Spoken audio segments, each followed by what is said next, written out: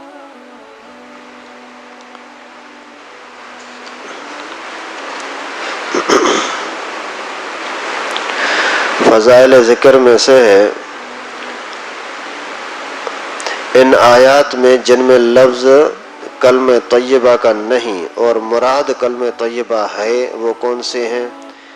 ایک آیت کریمہ یہ ہے، الم تر کیف ضرب اللہ مثلا کلمۃ طیبۃ کشجرۃ طیبۃ اصلها ثابت وفرعها فی السماء۔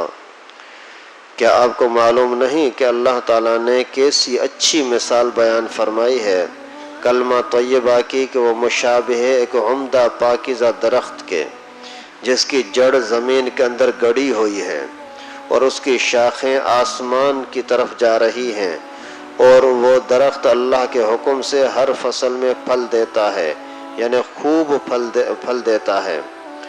اور اللہ تعالیٰ مثالیں اس لیے بیان فرماتے ہیں تاکہ لوگ خوب سمجھیں، اور خبیث کلمہ یعنی کفر اور شرک کی باتیں ان کی مثال ایسی ہے جیسے ایک خراب درخت ہو کہ وہ زمین کے اوپر سے اکھاڑ لیا جائے اور اس کو زمین میں کچھ ثبات اور ثابت قدمی نہ ہو۔ فائدہ، حضرت ابن عباس رضی اللہ تعالیٰ عنہما فرماتے ہیں کہ کلمہ طیبہ کلمہ شہادت اشہد اللہ الہ الا اللہ مراد ہے، جس کی جڑ مومن کے دل میں ہے اور اس کی شاخیں آسمان میں ہیں۔ اس کی وجہ سے مومن کے اعمال آسمان تک جاتے ہیں، اور کلمہ خبیثہ یعنی شرک ہے کہ اس کے ساتھ کوئی عمل قبول نہیں ہوتا۔ ایک دوسری حدیث میں ہے کہ ابن عباس رضی اللہ تعالیٰ عنہ فرماتے ہیں ہر وقت پھل دینے کا مطلب یہ ہے کہ اللہ کو دن رات ہر وقت یاد کرتا ہے۔ حضرت قتادہ تابعی رحمہ اللہ نقل فرماتے ہیں کہ رسول اللہ صلی اللہ علیہ وسلم سے کسی نے عرض کیا، اے اللہ کے رسول، یہ مالدار لوگ صدقات کی بدولت سارا ثواب اڑا لے گئے۔ حضور صلی اللہ علیہ وسلم نے فرمایا، بھلا بتا تو صحیح کہ اگر کوئی شخص سامان کو اوپر نیچے رکھتا چلا جائے تو کیا آسمان پر چڑھ جائے گا؟ میں تجھے ایسی چیز بتاؤں جس کی جڑ زمین میں ہو اور شاخیں آسمان پر ہوں۔ ہر نماز کے بعد لا الہ الا اللہ، اللہ اکبر، سبحان اللہ والحمد للہ 10 مرتبہ پڑھا کر اس کی جڑ زمین میں ہے اور شاخیں آسمان میں۔ اس حدیث مبارکہ اس آیت کریمہ میں اللہ تعالیٰ نے فرمایا کہ مومن کی مثال اور اچھی بات کی مثال کھجور کے درخت کی سی ہے۔ کھجور کے درخت کی جڑیں بڑی مضبوط اور گہری ہوتی ہیں، کتنی بھی ہوائیں چلیں، طوفان چلیں، لیکن یہ درخت گرتا نہیں ہے، اور اس کی شاخیں اتنی اوپر کہ آسمان سے باتیں کر رہی ہوتی ہیں، اور یہ پھل بھی بہت زیادہ یہ درخت دیتا ہے، ہر سال دیتا ہے۔ اور اس کے اندر جو پھل ملتا ہے کھجور، اس کے اندر پانی کی بھی صلاحیت ہے تو کھانے کی بھی صلاحیت ہے۔ یہ پیو تو پانی کا کام بھی دے گا اور اسی طرح سے کھانے کا کام بھی، اور اگر یہ پھل آدمی کھائے تو کئی ساری بیماریوں سے بچاؤ کا ذریعہ بھی ہے، اور ہڈیوں کے لیے اور جسم کے لیے بہت طاقت کا ذریعہ بھی ہے۔ رسول اللہ صلی اللہ علیہ وسلم نے فرمایا جس گھر کے اندر کھجور ہے وہ گھر بھوکا نہیں رہتا، فقر و فاقہ والا نہیں بنتا۔ اور اسی طریقے سے بہت سارے علماء نے اس کے اندر حکمتیں لکھی ہیں۔ خود رسول اللہ صلی اللہ علیہ وسلم صبح کے ٹائم پر کھجور نوش فرمایا کرتے تھے۔ تو اللہ تعالیٰ فرماتے ہیں کہ یہ درخت جو ہے زمین میں اس کی جڑیں مضبوط اور اس کی شاخیں آسمان میں، پھل بھی زیادہ دیتا رہتا ہے۔ تو مومن کا دل بھی اسی طرح ہے، یعنی اس کا ایمان اس کے دل میں ہے، لیکن اس کے اثرات اور اس کے اعمال آسمان تک جاتے ہیں، ان کے اثرات آسمان تک جاتے ہیں، اللہ تعالیٰ کی رضا کا ذریعہ بنتے ہیں۔ جیسے وہ حضرت سلیمان علیہ السلام کا واقعہ ہے، ملکہ بلقیس کا تخت منگانا ہے، کون لے آئے گا؟ تو سب سے بڑا جو طاقتور جن تھا اس نے بولا کہ چند گھنٹوں میں لے آؤں گا، جب تک آپ یہاں بیٹھے ہیں تخت پر تب تک میں لے آؤں گا، مگر کچھ گھنٹے لگ جائیں گے، صبح کا ٹائم ہے تو شام تک، شام کا ٹائم ہے تو صبح تک، کچھ گھنٹے لگ جائیں گے۔ تو پھر اللہ تعالیٰ فرماتے ہیں جس انسان کو ہم نے علم عطا کیا تھا اسی نے بولا کہ آپ کے آنکھ جھپکنے کے برابر اتنے ٹائم میں لے آؤں گا، اور ایسا ہی ہوا، ہزاروں میل دور، اور یہاں سے اسی بزرگ کی کرامت کی وجہ سے وہ تخت پورا کا پورا حضرت سلیمان علیہ السلام کے سامنے آ گیا، ملکہ بلقیس پہنچ گئی۔ تو یہ کیا ہے؟ اس کا ایمان اس کے دل میں ہے، لیکن اس کے اثرات آسمان سے باتیں کر رہے ہیں۔ دنیا کا طاقتور جن وہ کام نہ کر سکا جو ایک بندے کے نیک عمل نے کر کے دکھایا، اس کے اندر اللہ تعالیٰ نے اتنا اثر رکھا تھا۔ تو آپ کے ایمان کے اندر اللہ نے اتنا اثر رکھا ہے کہ وہ آسمان تک اس کے اثرات پہنچتے ہیں، اور اس کا جو پھل ہے ہر سال پھل دیتا رہتا ہے، من مومن کے دل سے ہر وقت اللہ کا ذکر چلتا رہتا ہے۔ اور بری جو مثال ہے خبیث کلمہ یعنی شرک اور کفر کی باتیں ہیں، وہ تو ایسے کھوکھلاپن ہے، بھلے درخت کی طرح ہو لیکن تھوڑا سا ہوا کا جھونکا آیا گیا تو اس کا کوئی اثر نہیں ہوتا۔ شرک ہمیشہ جلدی ڈوبتا ہے اور حق کا ہمیشہ ثابت قدم رہتا ہے۔ پیغمبر کریم کے زمانے سے لے کر کے آج تک ہر زمانے کے اسلام کو، قرآن کو مٹانے کی کوشش کی گئی لیکن کوئی مٹا نہ سکا، یہی نشانی ہے نا۔